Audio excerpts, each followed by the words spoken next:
Ano nga ba itong Get Another Loan ng GLoan? Tara, alamin natin.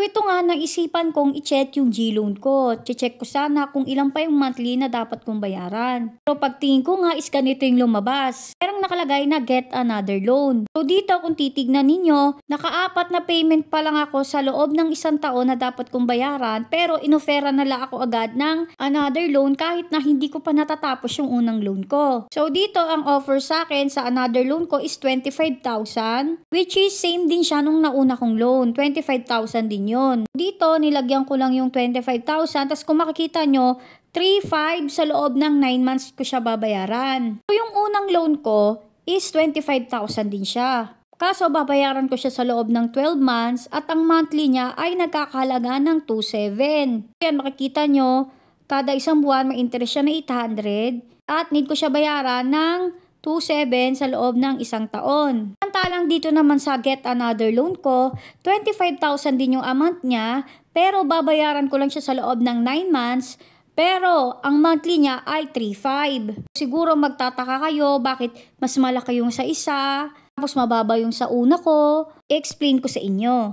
So dito sa first loan tsaka itong Get Another Loan, parehong 25,000 ang nilagay ko dito. First loan ko kasi 25,000 yung inutang ko, tapos sa Get Another Loan, na-offeran ako ng pinakamataas ay 25,000. So magtataka kayo bakit mas mataas yung monthly ng Get Another Loan ko kesa sa first loan ko na 2,700 lang. Ito kasing first loan ko, ang interest rate niya ay 2.59% lang. Tapos payable siya up to 12 months. Overall, ang naging tubo niya ay mga nasa 7,700, kaya naging total na babayaran ko ay 32,770. So next naman, dito naman tayo sa Get Another Loan ko. Interest niya dito ay 2.99%. Mas malaki siya kesa sa first loan ko. Magiging monthly ko dito ay 3,500 at babayaran ko siya dapat sa loob ng 9 months. So overall, ang naging tubo niya ay 6,700. So magtataka kayo, bakit mas mababa yung tubo dito, mas mataas nga yung interest niya which is 2.99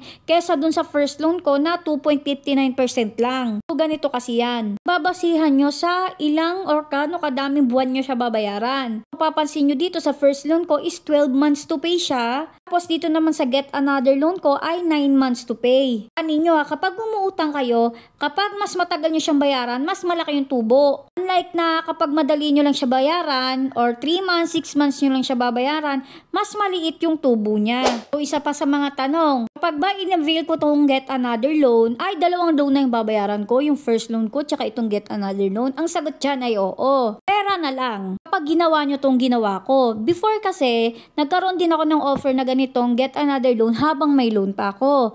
Pero yung first loan ko noon ay siguro 5,000 na lang bago ako fully paid. Tapos, ang offer sa akin noon is parang 10 or 15,000. Kaya ang ginawa ko is nag-loan muna ako ng second loan, which is yung Get Another Loan nga. Tapos, pinuli paid ko yung first loan ko gamit yung nautang ko sa second loan para isa na lang yung babayaran ko. Huwag muna kayong magbayad sa first loan tas tsaka kayo kukuha ng Get Another Loan kasi mawawala yun. Dapat unahin nyo munang mag-Get Another Loan tapos tsaka nyo bayaran yung first loan para maging isa na lang yung babayaran yung total. So again hindi ko ini-encourage na umutang kayo ng dalawa sabay lalo na kung hindi nyo talaga kaya. Pero kung talaga may mga emergency at alam nyo naman sa sarili nyo na kaya nyo siyang bayaran, edi mag-go kayo. Kasi baka magka-bad record kayo, mahirap na yon. So lastly, itong Get Another Loan ay tandaan ninyong limited time offer lang siya. Pero sana lagyan ni GCash ng date kung hanggang kailan lang siya pwedeng magamit or ma-offer sa'yo. Kasi kanina, pag-check ko ng GLoan ko,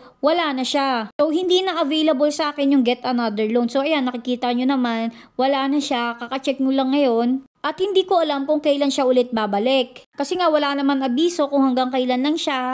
At wala rin naman talaga akong balak kumuha pa muna. Pero yun nga, kung sakaling may offer na kayo is pag-isipan nyo mabuti at mabilis kung sakali. Dahil nga limited time offer lang siya. So yun nga no, sana may natutunan kayo sa video na ito. Thank you for watching. Yun na!